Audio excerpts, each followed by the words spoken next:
Thank you so much, Madam Chair, and thank you to all the witnesses. From what I've heard so far this morning, I do detect that there is agreement that EDI is useful in terms of the design of the study that is being proposed. There are also some comments related to the team involved should perhaps reflect diversity of the Canadian population.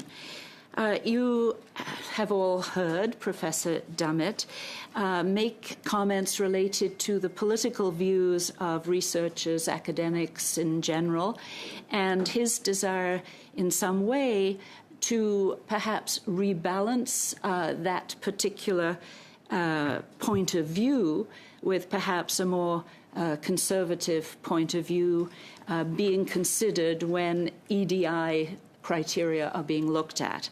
Dr. Sukhai, how do you respond to that particular proposal?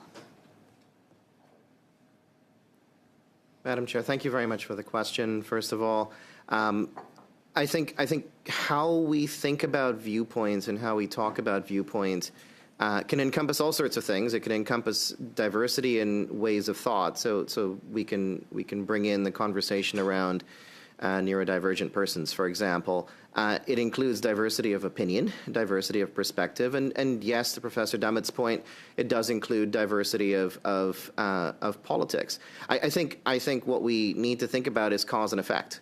And so are we in a world where someone who is more likely to vote left goes to post-secondary institutions, goes for education, goes through graduate training, goes into the academia? Or are we in a world where actually going into post-secondary education shapes some of our perspectives in those spaces, and life experiences shape some of our perspectives in those spaces?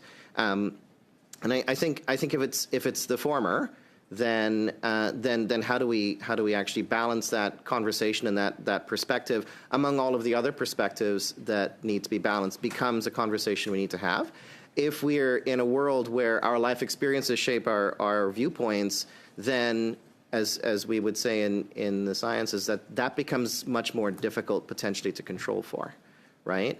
And in any kind of work, I think the way that we control for this sort of thing is by acknowledging that it is a point of diversity, by capturing that diversity in our documentation as we think about the work that we do, and we factor it in because it is entirely possible, as Professor Dummett said, that political viewpoint does lead to bias, right? It leads to a perspective, and that perspective, in order to be addressed, it does need to be open and on the table, right?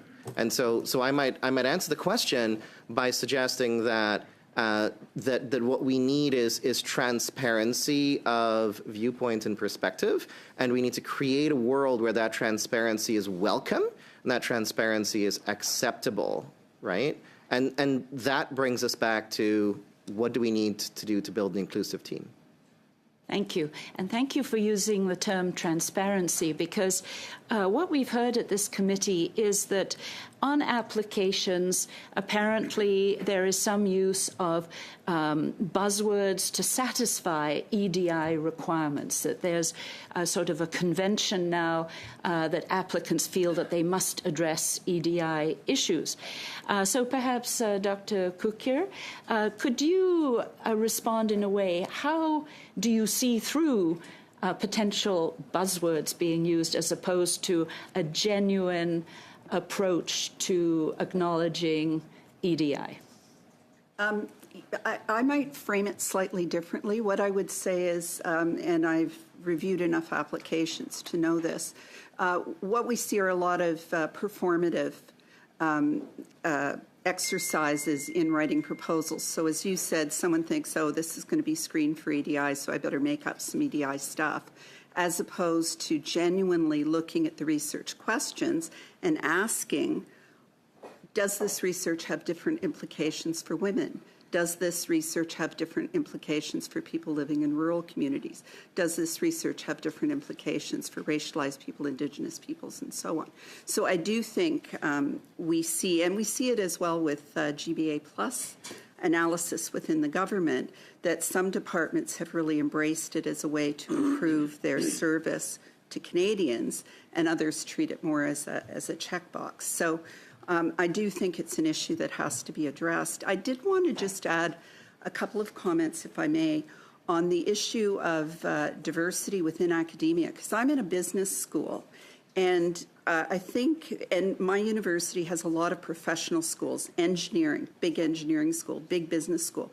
So I would argue that it skews very differently in terms of politics compared to a smaller university that has a liberal arts focus. And I think that's really important to recognize, that there are certain disciplinary traditions that probably also relate to some of the ideological perspectives that shape evidence. But I did want to come back to my opening comments, which is the vast majority of Canadians,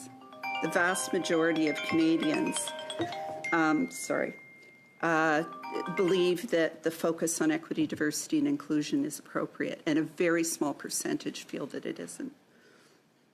How much? Thank you.